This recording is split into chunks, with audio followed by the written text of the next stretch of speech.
Olá pessoal, tudo bem? Eu sou o pastor Giovanni, eu tenho uma palavra de Deus para o seu coração. Estamos na nossa série de estudos em 1 Timóteo, hoje lendo toda a epístola de Paulo a Timóteo.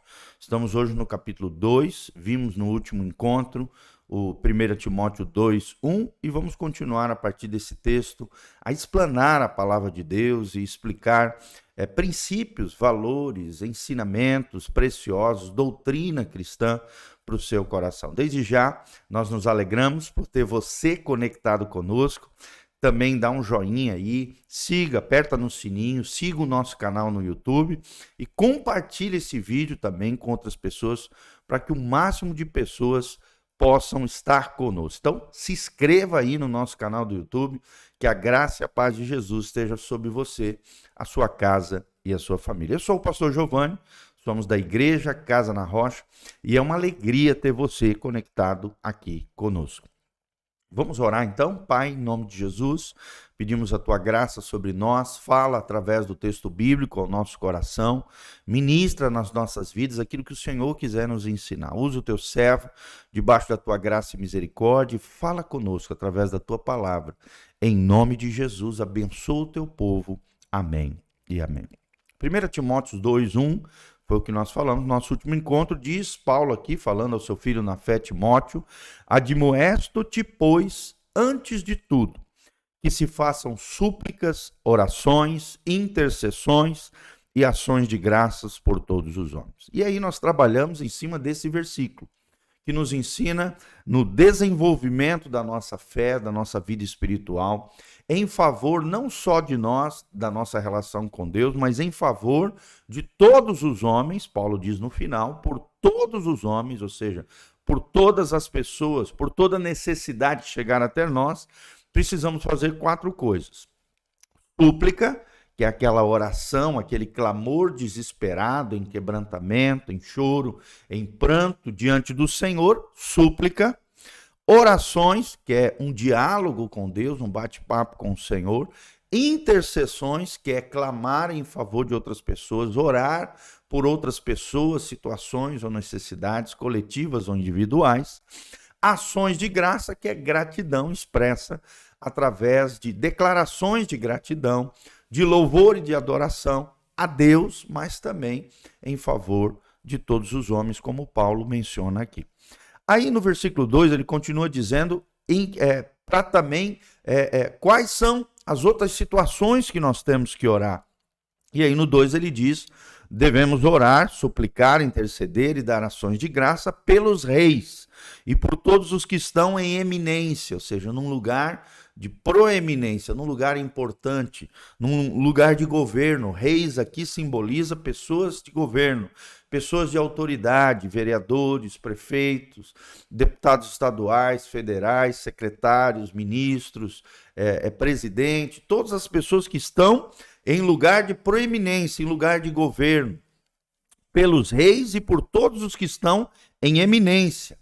E aí ele diz o porquê que nós temos que suplicar, orar, interceder e praticar as ações de graça, para que tenhamos uma vida quieta e sossegada em toda piedade e honestidade. Ou seja, para que tenhamos paz, paz para servir a Deus, paz para criarmos os nossos filhos. Ó Deus, devemos orar pela nossa nação, orar pelas nossas autoridades nas diferentes esferas, municipal, estadual, federal, pelas autoridades de maneira geral da sociedade civil organizada. Por quê? Qual é a finalidade? Qual é o telos? Qual é o fim? Qual é o objetivo dessa súplica, oração, intercessão e ação de graça? Para que tenhamos uma vida quieta e sossegada.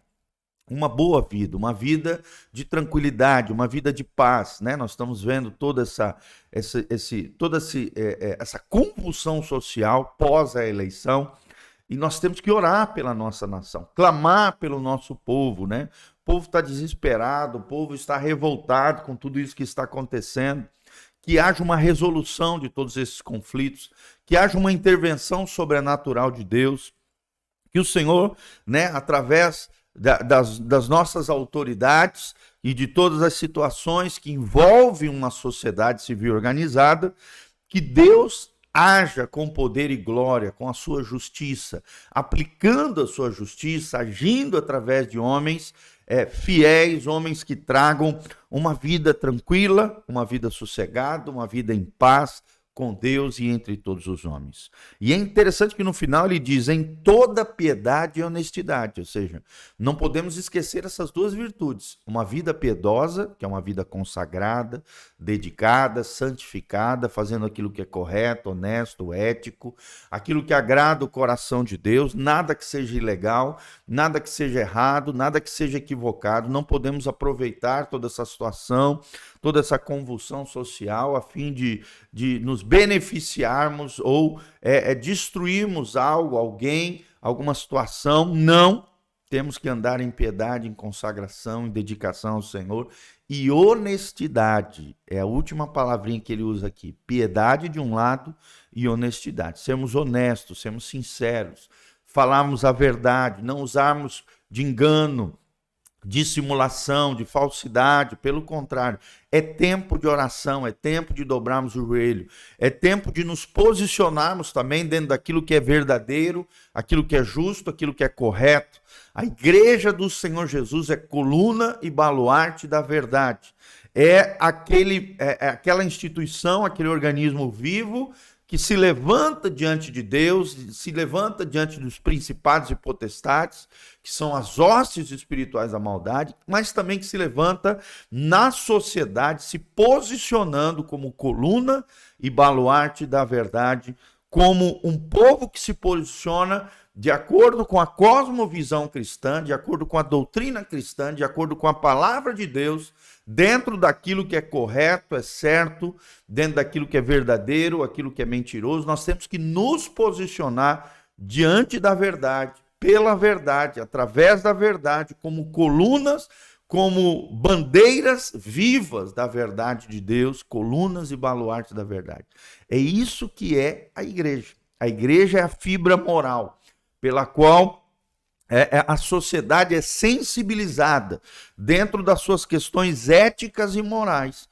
E nós, como igreja, precisamos fazer isso, nos posicionar com piedade, vida santa, correta, ética, moral, correta diante de Deus e diante dos homens, mas principalmente priorizando a Deus, lembrando que mais importa agradar a Deus do que aos homens, do que às pessoas, e com honestidade. Honestidade fala disso, verdade, sinceridade, integridade.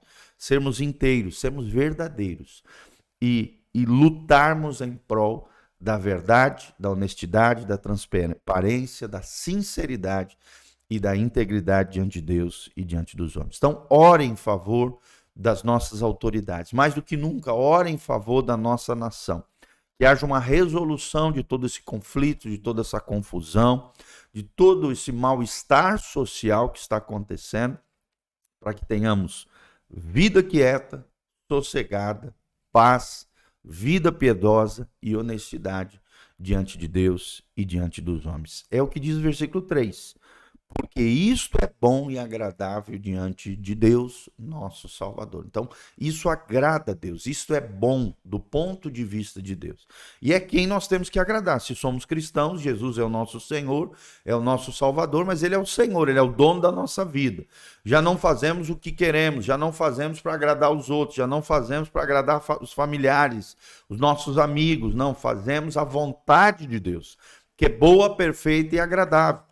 A vontade de Deus é maravilhosa, é o nosso objetivo. Como Paulo fala lá em Colossenses 1:9, diz: eu quero que vocês conheçam a vontade de Deus, tenham entendimento da vontade de Deus, sejam cheios da sabedoria do alto e tenham entendimento, em outras versões diz, inteligência espiritual. Colossenses 1, a partir do 9, fala sobre isso. Se eu não me engano, é o 9 ou 10 que menciona esses três aspectos que o crente tem que ter dentro da oração que Paulo estava fazendo em favor dos irmãos que estavam na cidade de Colossos. Que vocês tenham entendimento da vontade de Deus, compreensão, conhecimento da vontade de Deus, que vocês tenham sabedoria do alto. E mais do que nunca precisamos da sabedoria de Deus nos dias difíceis que estamos vivendo, nas situações complexas que estamos vivendo, econômica, civil, social, interpessoal, né? Entre pessoas, famílias. Quantos conflitos, quantas confusões, né? Deus não nos chamou para conflito, confusão, para briga, para violência, para agir de maneira louca, desvairada, destrambelhada. Não!